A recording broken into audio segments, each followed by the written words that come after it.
Olá, meus amigos, bom dia. Nós hoje vamos prosseguir na nossa empreitada. Já analisamos o capítulo 1, né? De forma breve, também o capítulo 2. E agora vamos para o capítulo 3, o livro As Leis de Platão. Nosso objetivo aqui, através desse podcast, por meio deste podcast, é apenas fazer alguns comentários breves, né? Não se alongar muito, mas para que de algum modo nos ajude a compreender a visão de grandes pensadores acerca da experiência do direito, da experiência jurídica, das leis, ou temas que são de certo modo relacionados ao tema do direito. Hoje agora nós estamos começando com este livro As Leis, mas nós pretendemos também avançando ao longo da história aí com umas grandes obras que tratam de temas fundamentais para o direito, né? Direito e filosofia do direito. Neste episódio de hoje nós vamos explorar aqui o capítulo 3.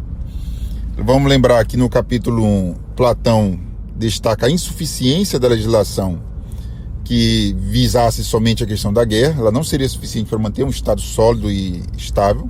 Seria necessário uma lei, seria necessário uma legislação que fomentasse a virtude como um todo e não só a guerra.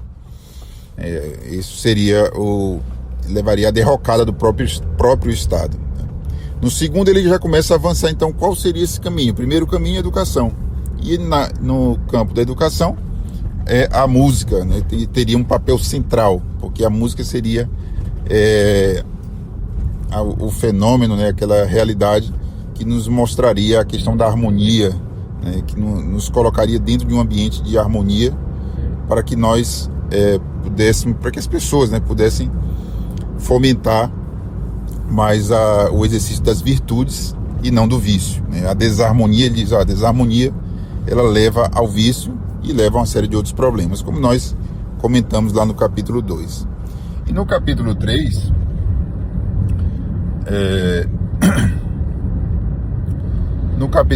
ele vai fazer uma regressão para tentar mostrar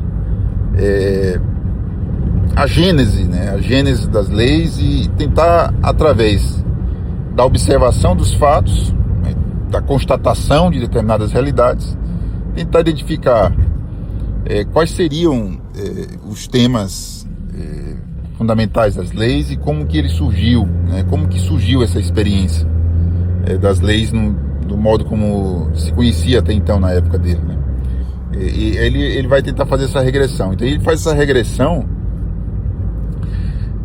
partindo da premissa, olha, a tradição nos conta que houve dilúvios, né? Houve catástrofes, então vamos partir da premissa de que a humanidade foi quase toda dizimada e sobrou uma quantidade pequena de pessoas. Essa quantidade pequena inevitavelmente ficaram residindo nos montes no início, viviam ali basicamente de caça e de pesca. Tinha ali uma espécie de vida primitiva, né?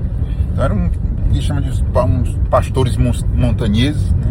Eram pautados ali dentro de um governo patriarcal ali, de uma autoridade pessoal, então um ancião, né? Uma pessoa mais velha ali da família, ia meio que conduzindo, exercendo um papel de liderança ali naquela pequena sociedade. E isso ia sendo passado de uma geração a outra. Uma medida que essas famílias, esses clãs, eles vão crescendo, né, vão se ampliando, vão aumentando, começa a haver uma necessidade de, assim, é um fato, né, começa a existir de fato e começa a haver essa necessidade da questão de uma definição melhor dos costumes para que a sociedade não entre numa derrocada. Então você tem uma maior delimitação dos costumes. E ali nasce, ali ele diz, ali começa a nascer a figura do legislador. Aí é onde ele identifica, olha, à medida que a sociedade vai crescendo, é preciso que se defina determinados costumes que vão reger ali aquela sociedade. Então dali nasce a figura dos legisladores. À medida que as comunidades vão crescer ainda mais, então isso aí vai se formar depois uma aristocracia, uma monarquia. Depois vai culminar, inclusive, no nascimento de Ilion, porque com o tempo as pessoas já começaram a sair dessas regiões mais montanhescas, né, das montanhas, e vão começando a se estabelecer em planícies e outros lugares também mais próximos de rios e outros lugares. E aí a situação vai se expandindo, né? À medida que vai crescendo, vai se formando uma monarquia, aristocracia, começa a crescer. Com o sítio de Troia, na guerra de Troia, né, durou mais ou menos 10 anos, e você tem uns povos que voltam, e ele nos relata que, por exemplo, teve muitas desses povos que, no retorno, não conseguiram mais se restabelecer nas suas antigas terras, porque passou muito tempo, se estabeleceram outros poderes lá. Quando voltaram, muitos foram assassinados, guerrearam, tiveram que sair de lá. Eles vieram e aí se estabeleceram, eles chamam isso que são os povos dórios, e aí se estabeleceram numa outra região, e aí nasceu ali, por exemplo, Argos, Messênia e Lacedemônia. Ele cita esses 3 exemplos para, a partir deles, fazer algumas análises, né, da legislação. Porque ele observa assim que, com o tempo, algumas nações surgem, né, e outras nações simplesmente desaparecem, acabam, né, ou são engolidas por outras, ou simplesmente morrem, né, elas deixam de existir.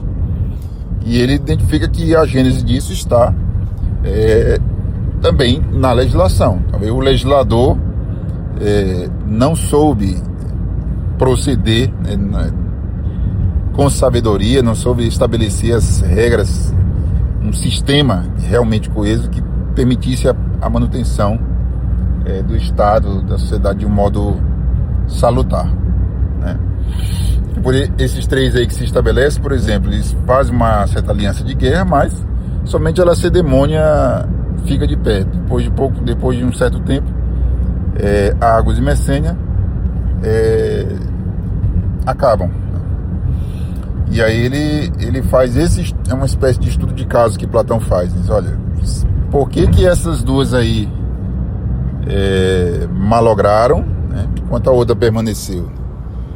O que tinha de ruim na legislação? O que foi? Qual foram os erros? Qual foi o erro cometido na legislação de Argos e Messênia que não permitiram que elas subsistissem, né? Essa é uma primeira reflexão que ele faz.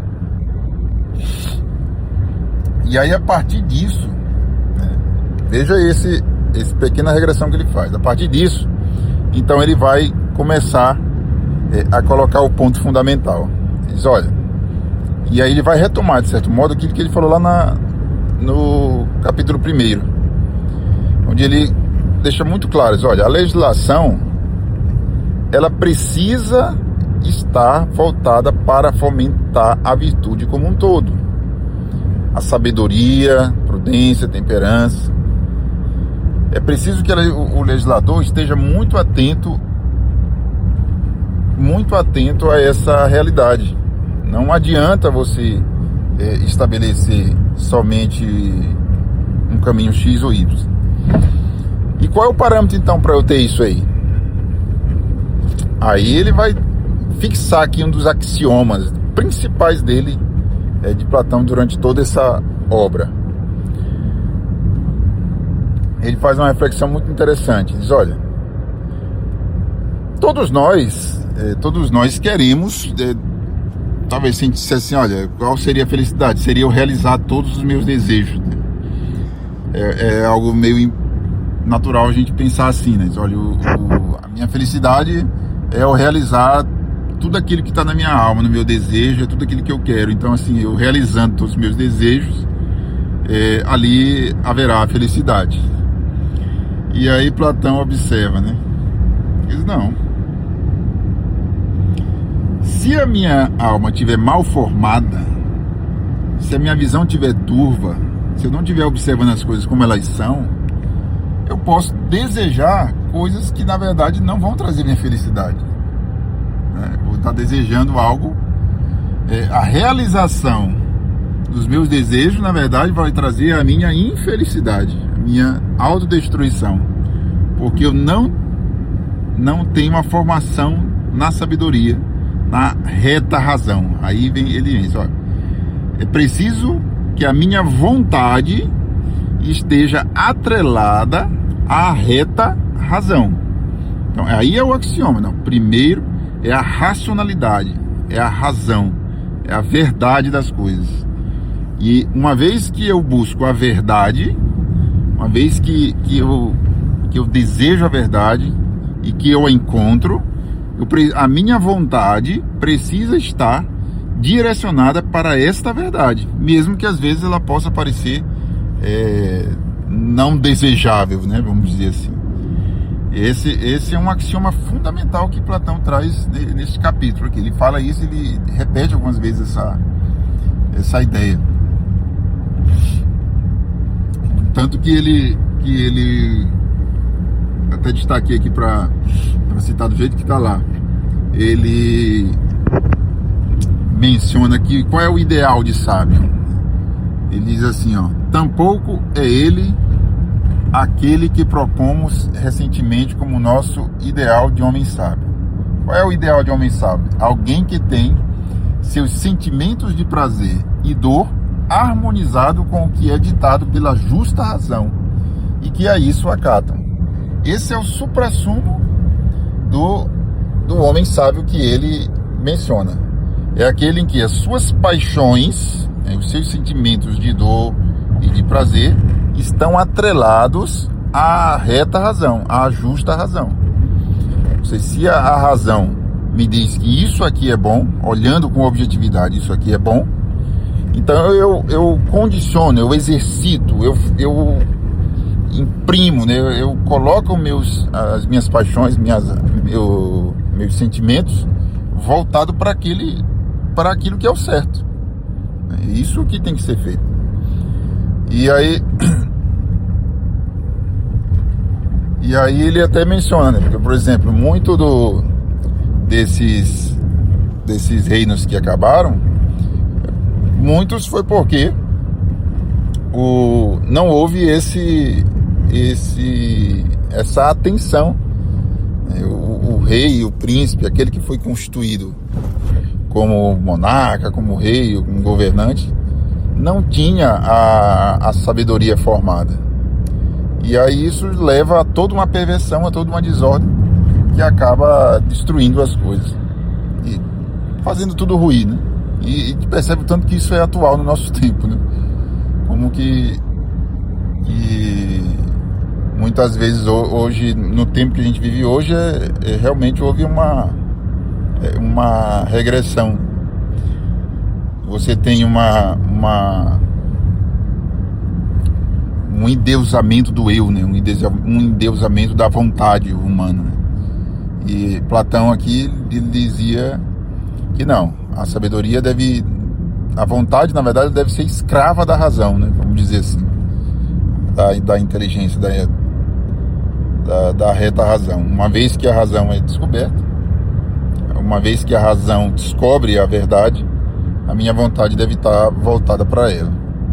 E aí que é o ponto fundamental nesse capítulo 3. Tá certo? Então, como prometido, a minha ideia é fazer episódios curtos, né? Para não transformar isso aqui numa aula, numa coisa muito enfadonha, mas apenas tentar resumir e destacar o ponto realmente fundamental que Platão quis destacar nesse capítulo. Então, até a próxima. No próximo episódio vamos tratar do capítulo 4 também desta obra.